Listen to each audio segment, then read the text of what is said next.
주의 인자하심이 생명보다 나음으로 내 입술이 주를 찬양할 것이라. 나의 평생에 주를 송축하며 주의 이름으로 말미암아 나의 손을 들리이다. 골수와 기름진 것을 먹은가 같이 나의 영혼이 만족할 것이라. 이 아침도 우리의 모든 호흡을, 우리의 생각, 우리의 걸음을 주장하시는 하나님, 이 복된 새벽에 주의 말씀을 읊조리게 하시고 하나님을 향한 간구를 드리며 주는 나의 도움이라 내가 주님의 은혜 가운데 즐겁게 주를 찬송하리이다 고백하게 하여 주옵소서.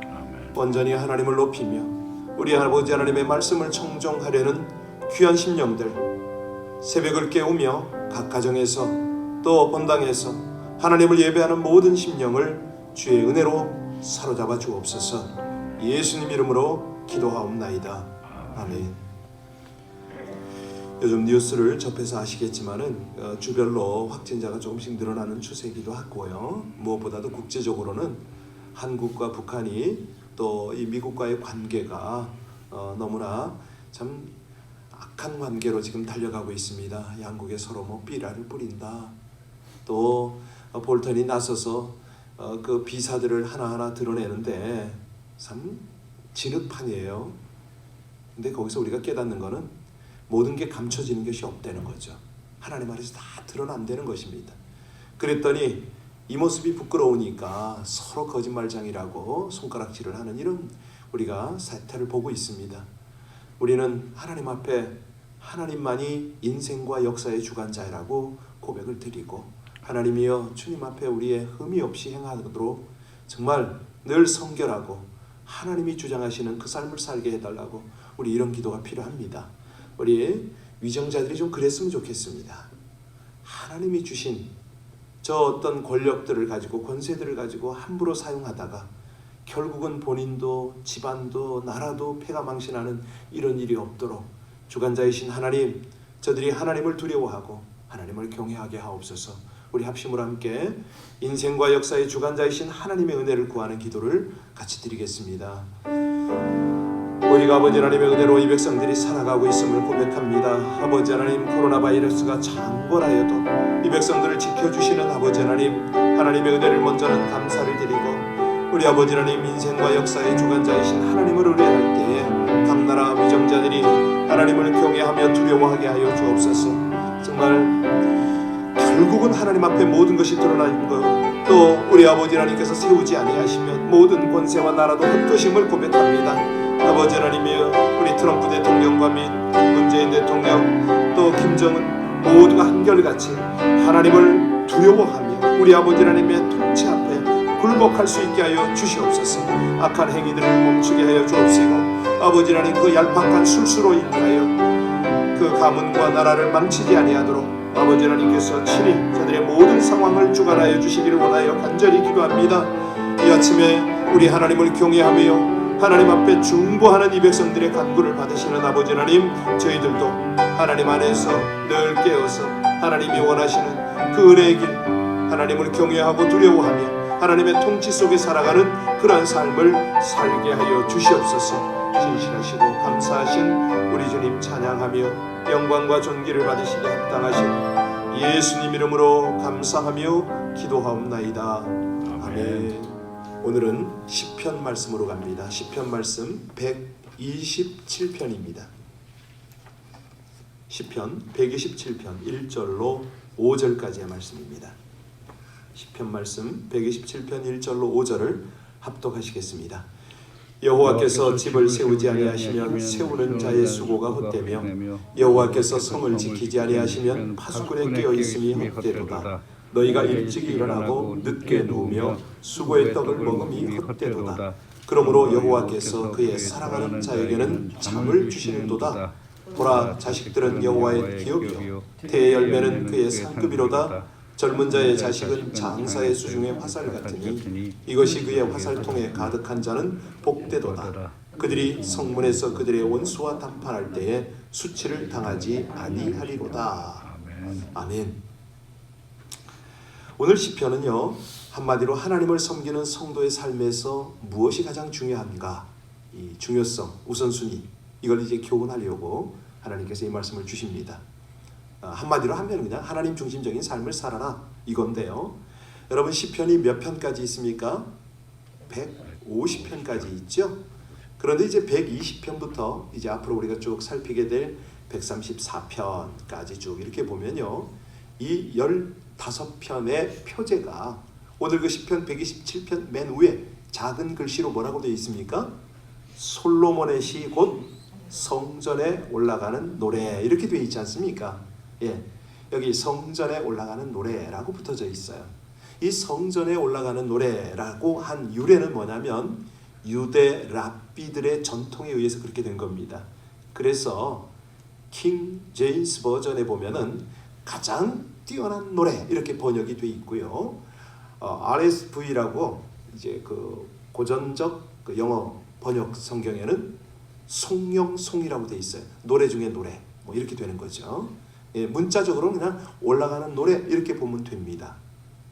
그래서 이것은 뭐냐면 성전에 올라가는 노래도 되겠지만 하나님을 높이고 하나님께 나아가는 노래, 이렇게 이해하는 게 정확합니다. 그래서 이 시의 전반부에서는 하나님의 도움 없이는 삶의 의미가 없다, 이걸 이제 논증하는 거예요. 자, 1절 이렇게 우리가 이해하면서 1절을 다시 한번 볼까요? 같이 읽습니다. 여호와께서 집을 세우지 아니하시면 세우는 자의 수고가 헛되며 여호와께서 성을 지키지 아니하시면 파수꾼의 깨어있음이 헛되도다. 옛날에는 파수꾼의 경성함이 허사로다, 이 개역에 그렇게 되어 있죠.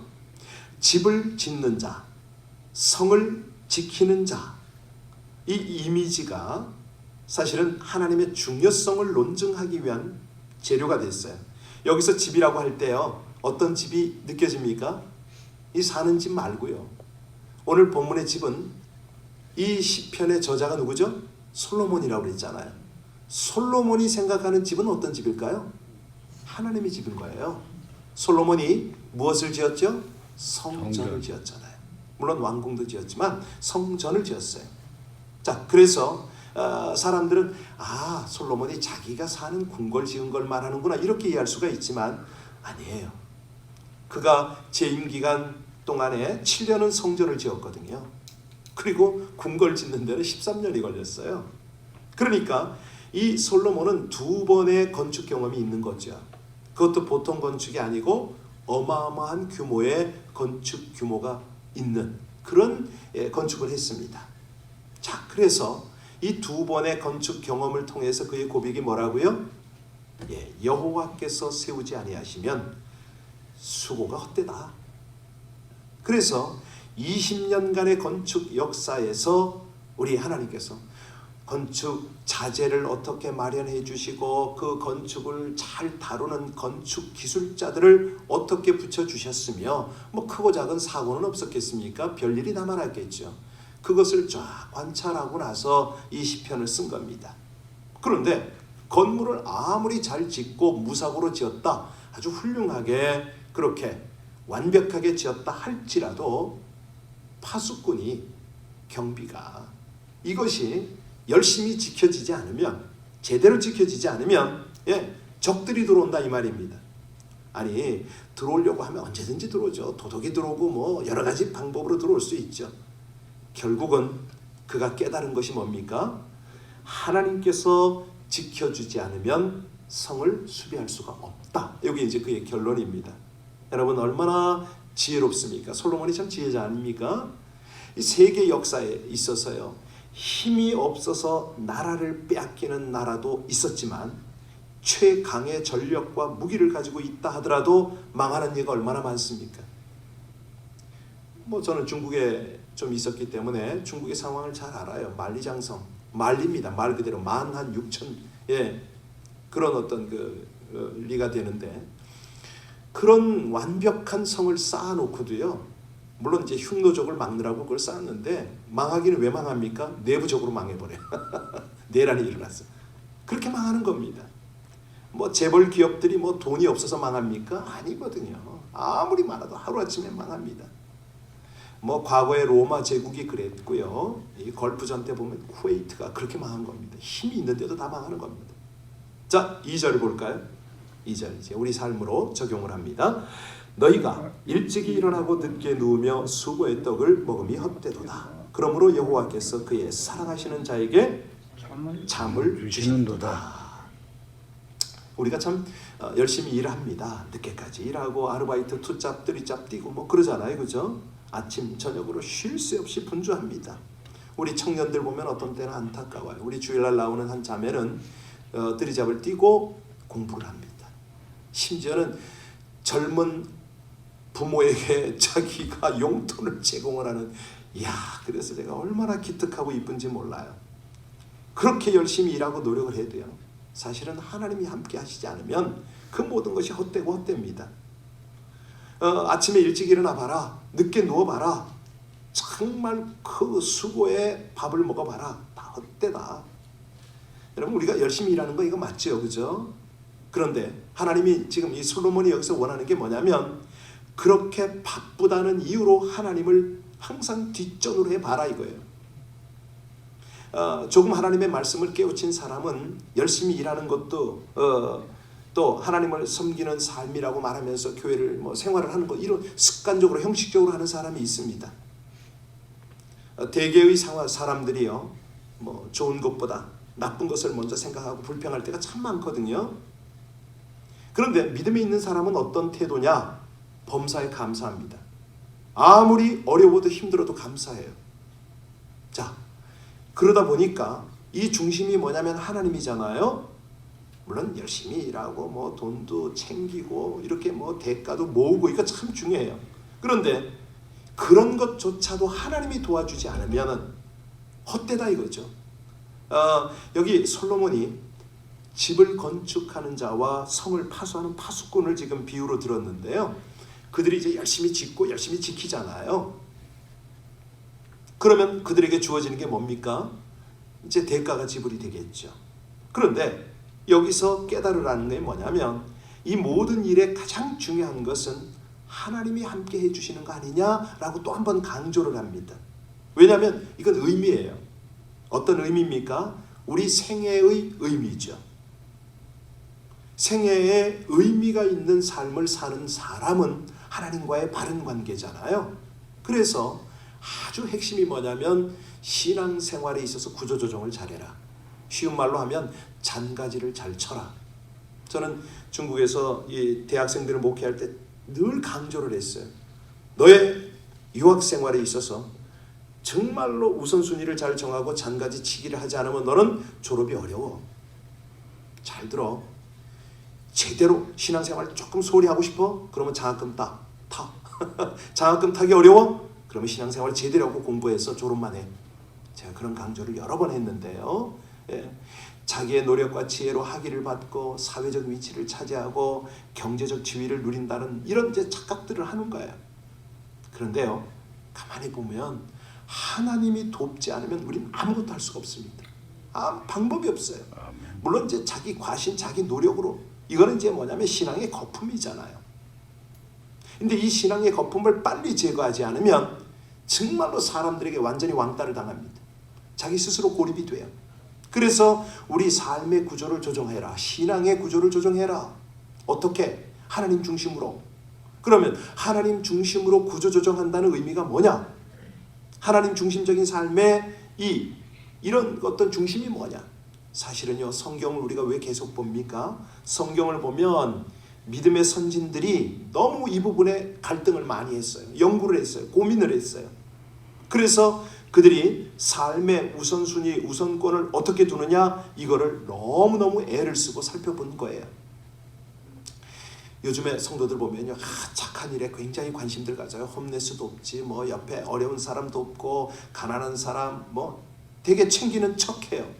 어떤 사람은 내가 열심히 헌금하면 되지. 그런데 말라기 선지가요, 무슨 말을 했냐면, 그 당시에 사람들이 이렇게 살피면서 뭐라고 그러냐면, 하나님을 섬기는 것이 헛되도다. 만군의 여호와 앞에 그 명령을 지키며 슬프게 행하는 것이 무엇이 유익하느냐? 지금 이 상황을 한번 보라. 교만한 자가 잘되고 하나님을 악을 행하는 자가, 하나님께서는 악을 행하는 자가 잘되게 하는 것 같지 않느냐? 이런 말을 했어요. 그러니까 이게 무슨 얘기냐면 하나님께 예배드리고 계명을 지키는 생활을 등한히 하면서도 일이 풀리는 것처럼 보이는 사람이 있다는 거죠. 그래서요, 정말 중요한 것이 뭐냐면 하나님을 사랑하면은 하나님을 사랑하는 바른 표현을 해라 이거예요. 바른 삶을 살아라 이겁니다. 여러분 잘 아시는 파스칼, 프랑스의 수학자 아닙니까? 그가 팡세를 썼잖아요. 거기 3장에 보면 그런 말이 나와요. 도박의 필요성에 대해서라고 이제 글을 쓰는데, 인간은 사소한 일에는 민감하면서도 중요한 일에는 무감각한 것이 참으로 기이하다. 여러분 우리 신앙생활이 그러잖아요. 진짜 중요한 일에 무감각해요. 뭐가 신앙인지 몰라요. 여러분 우리의 생애에 있어서 가장 중요한 게 뭡니까? 하나님을 아는 거예요. 하나님을 아는데 머리로 아는 거 아닙니다. 그건 아는 게 아니에요. 하나님에 관해서 아는 거예요. 하나님을 알 때 내 가슴으로 알아야죠. 정말 체험으로, 경험으로 하나님을 알아야죠. 그러면 이 하나님이요 실체가 돼요. 하나님이 내 삶의 중심이 돼요. 그러면요 생각과 표현과 행동이 있어서 바로 그 부분이 되는 거예요. 여기 2절에 그 표현이 참 잘 돼 있잖아요. 2절 잘 보세요. 하반절에 뭐라 했어요? 그러므로 여호와께서 그 사랑하는 자에게 뭘 줘요? 이거 이해하세요? 도대체 이게 무슨 뜻일까? 왜 잠을 주시나? 잠을 많이 오래 자게 하시나요? 푹 자게 하시나요? 이거 잘 이해하셔야 돼요. 여기서 먼저 그를 사랑하는 자가 누구냐 이거예요. 하나님이 사랑하는 사람은 어떤 사람인가? 구약시대 때는 언약 백성들입니다. 신약시대 때는요 예수 그리스도로 보혈로 구원을 받은 사람들이죠. 예수를 제대로 믿는 사람들입니다. 그냥 사람들이 착각을 하는데요, 아 내가 예수 믿어 그래서 난 구원받았어. 언감생심입니다. 가만히 보면요 자기 속에 구원의 확신이 있다고 해서 마치 그냥 자동으로 천국 가는 것처럼 생각을 해요. 아닙니다. 도대체 아니 당신이 믿는 믿음이 뭐냐, 이것도 정리가 한번 안 돼 있어요. 그냥 입으로 믿으니까, 물론 이제 성경에는 입으로 시인하면 구원에 이르고 이렇게 되어 있는데 그 믿음의 정의를, 그 정체성을 어떻게 깨닫고 어떻게 살고 있냐 이거예요. 참 안타깝습니다. 자, 여하튼 간에 중요한 거는 하나님이 사랑하는 사람이 어떤 사람이냐, 구원받은 사람이다. 그러면 이 구원받은 사람의 특성은 뭐냐? 뭐죠? 그 사람은요 철저히 하나님 중심입니다. 자기 중심이 아니라는 거예요. 여러분 대화해보면 알지 않아요? 한 몇 마디만 해보면 금방 알죠.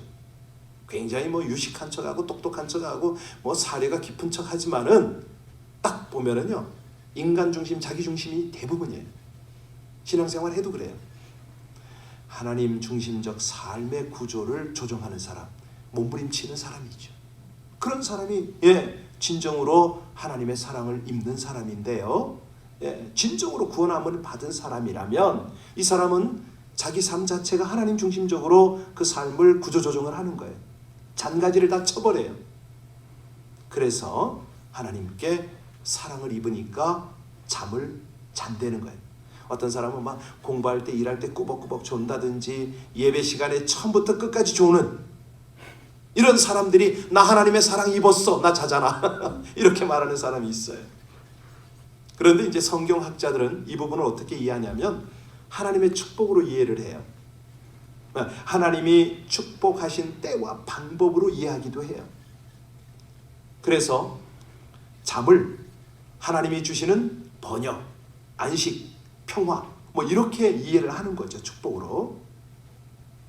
하나님이 자는 자에게 번영을 주신다, 사랑하는 자에게 안식을 주신다, 평화를 주신다, 이렇게 번역을 해요. 그런데요 이걸 정확하게 제가 설명을 해드릴게요.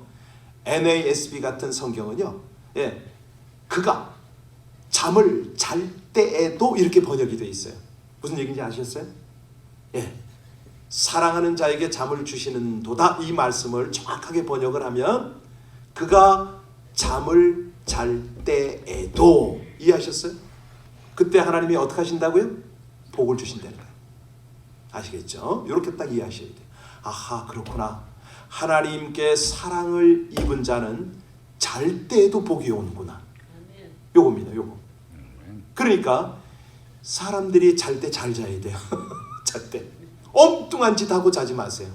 엉뚱한 거 하고 자지 마세요. 왜? 하나님의 사랑을 입을 수가 없죠. 예? 우리가 하나님의 사랑을 입을 짓을 해야죠. 그런 자세를 갖춰줘요. 그러면 잘 때에 하나님의 복을 주세요. 어떤 사람, 여러분 그 사업하는 사람 얘기 듣죠?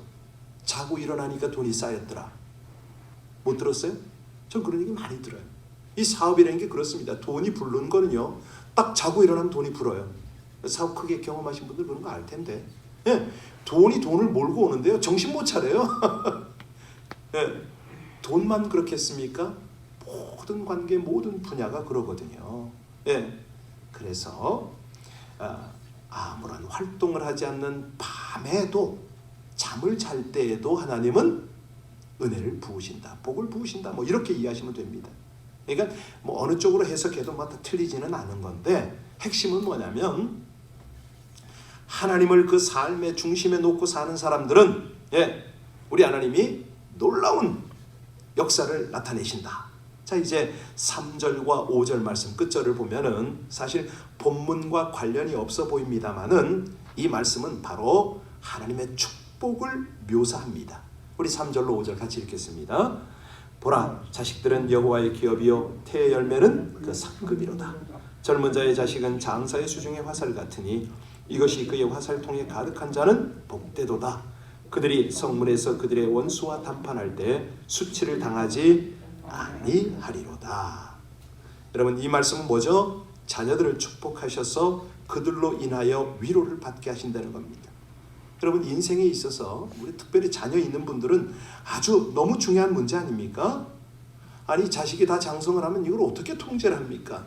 나이가 30, 40이 되면은 방법이 없잖아요. 하나님이 어떻게 해주셔야 되잖아요. 하나님께서 하나님 중심적인 삶의 구조를 바꾸고 그 말씀의 지배를 받으며 사는 사람은 그 자녀들을 하나님께서 이끄신다는 거예요. 여러분, 자녀들이 그런 말 하는 거 듣지 않으세요? 자기는 제대로 기도하지 않는데 하나님께서 자기의 길을 이끌어가는 걸 보면 분명히 부모님의 기도에 의한 하나님의 축복입니다. 그런 얘기 안 들으세요? 저는 가끔 그런 얘기를 듣는 것 같아요. 특히 여기 자녀들이 든든한 위로와 힘이 된다. 비유로 말하면 장사의 수중에 있는 화살 같다. 화살이 많으면 좋잖아요. 예, 화살이 많으면 뭐 공격 다 되잖아요. 어려움에 처할 때 그 자녀들로 인하여 방어가 될 것이다, 이 말입니다. 결국 이 시편의 저자 솔로몬은 자녀들이 잘 되는 문제도 하나님 중심적인 삶을 전환할 때에 하나님이 주시는 축복이 된다. 그래서요, 우리가 늙고 힘없고 정말 돈 없고 그럴 때요, 다른 거 없습니다. 자식들 앞에서 신앙생활 제대로 하는 모습만 보이면 되는 거예요. 이 자식들이 처음에는 우습게 봐요. 그러나 시간이 지나면 어떻게 되죠? 아, 내 아버지, 내 어머니 뒤에 계신 그 하나님이 두려워서라도 그 하나님의 역사를 인정함으로 인하여 깨우치는 거죠. 보통 보면 나이가 한 40이 넘어야 됩니다. 그때쯤 가면은 다 알아요. 그래서 가령 이제 특히 목사 아들들이 굉장히 어려운데요. 어떻게 어려우냐면 목사 자기 아버지가 남들한테는 잘하는데 나한테는 왜 이렇게 못하느냐. 아주 가슴에 한을 품고 살다가 딱 40이 넘었으면 뭘 깨우치냐면, 아하, 저 아버지의 위치가 그럴 수밖에 없구나, 이해가 되기 시작해요. 그러면서 그 다음에 진짜 저 양반은 최선을 다했구나, 요까지 공감이 형성이 돼. 저 같은 경우는 이제 그때를 기다리는 거죠. 그때까지 가도 못 깨닫는데 어떡하겠어요. 지가 늙어서 이제 알겠죠. 여하튼 간에 중요한 거는 뭐냐면 하나님께 우리의 자세가, 중심적인 자세가 딱 되어 있으면은 하나님이 하신다는 거죠. 이 모든 것들을. 특히 우리 연로하신 장로님들, 권사님들, 우리 안수 집사님들 정말로 요거 잊지 마세요. 딱 그러면요 정말 양로 호텔에 가고 뭐 어디 양로 병원에 가 있을지라도 이 자식들이요 그 부분에 대해서는 분명합니다. 그래서 우리가 지난번에 신명기 읽고 넘어왔는데 신명기에서는 이런 삶을 뭐라고 그럽니까? 너희의 생명이다 이렇게 말씀하세요. 예, 하나님 중심적인 삶을 살면 예, 너희의 생명이다. 아니 자녀가 없는 분은 어떠세요? 정말로 이대로 사시잖아요. 하나님 중심적으로 사시잖아요. 존경과 예, 섬김을 받을 수밖에 없어요. 확실합니다. 그런 분들, 자 오늘 결론입니다. 우리 인생의 주관자, 역사의 주관자는 하나님이시라는 거죠.